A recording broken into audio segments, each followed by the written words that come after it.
Bonjour à tous, soyez bienvenus à notre paroisse invisible.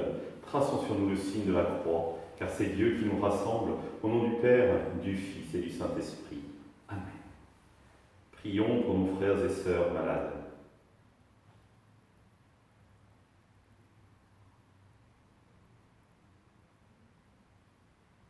Prions pour tous les soignants et ceux qui œuvrent pour le bien commun.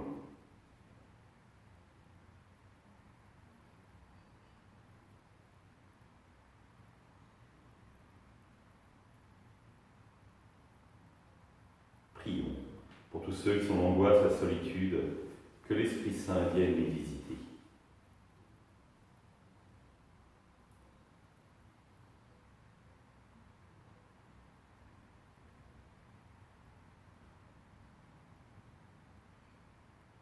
Et pour manifester notre communion, je vais maintenant allumer cette bougie au cierge pascal.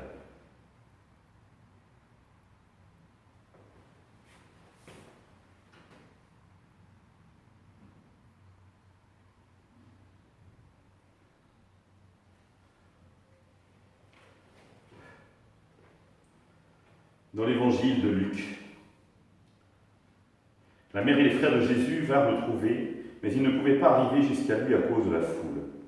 On lui fit savoir, « Ta mère et tes frères sont là dehors qui veulent te voir. » Il lui répondit, « Ma mère et mes frères sont ceux qui écoutent la parole de Dieu et qui la mettent en pratique. » Acclamons la parole de Dieu, louange à toi, Seigneur Jésus. Deux leçons, je pense, peuvent être tirées de cette parole de Dieu, peut-être beaucoup d'autres, mais moi qui m'ont marqué plus particulièrement. La première, c'est la foule. On ne peut que se réjouir, elle veut rencontrer le Christ. Et elle est prête à tout, à se serrer, pour finalement pouvoir le rencontrer, l'écouter. Mais ce qui je peux noter, c'est que la foule est aussi un obstacle à ceux qui veulent le rencontrer. Et ça peut nous interroger personnellement ou plutôt communautairement. La question est de se dire, est-ce que finalement, notre communauté, nous qui avons soif de rencontrer le Christ, est-elle un obstacle pour ceux qui sont plus loin à la rencontre du Christ, ou est-elle au contraire une voie royale pour leur permettre de parvenir au Christ ? C'est-à-dire, sommes-nous capables à un moment donné de nous écarter, de nous effacer véritablement pour les laisser passer, pour qu'ils puissent accéder au Christ en direct. Et c'est pas simple, parce que souvent avec toute notre bonne volonté, finalement, nous pouvons créer des maladresses, faire des maladresses, et donc être un obstacle à la rencontre du Christ. Alors, je crois qu'il est important d'être capable de s'arrêter pour se dire, tiens, y a-t-il vraiment, laissons-nous vraiment la place à ceux qui aspirent à rencontrer le Christ, aux personnes nouvelles dans notre communauté, pour qu'ils puissent découvrir qui il est, le rencontrer et vivre de lui. Première chose. Deuxième chose, on pourrait se dire, pour Marie et les frères de Jésus, ça doit être un peu dur à entendre. Qui est ma mère ? Qui sont mes frères ? On pourrait presque dire que ça manque de charité et que le commandement « Tu honoreras ton père et ta mère », Jésus ne le met pas fondamentalement en pratique.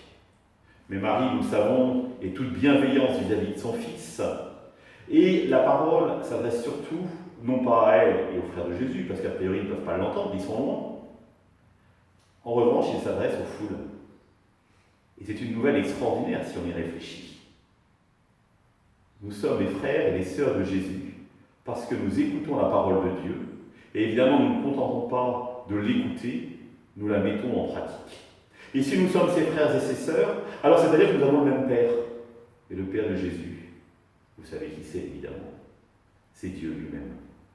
Et donc, nous sommes, par le Christ, faire fils et filles adoptives de Dieu, le jour de notre baptême. Voici une bonne nouvelle, voici quelque chose à prendre en compte.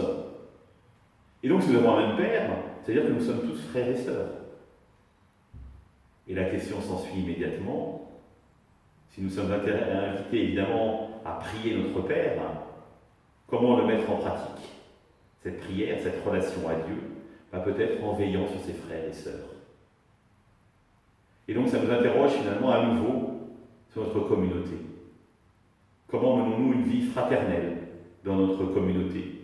Est-ce que je suis capable de savoir les difficultés que certains traversent, les joies qu'ils rencontrent, pour me réjouir avec eux? Est-ce que je suis prêt, véritablement, à partager ma vie? Plein de questions auxquelles, finalement, nous sommes invités à répondre, et non pas seulement une réponse orale, mais surtout une réponse pratique, c'est-à-dire en aimant. Ensemble, nous prions.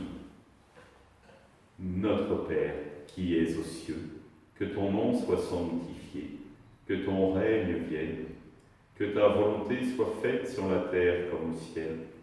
Donne-nous aujourd'hui notre pain de ce jour.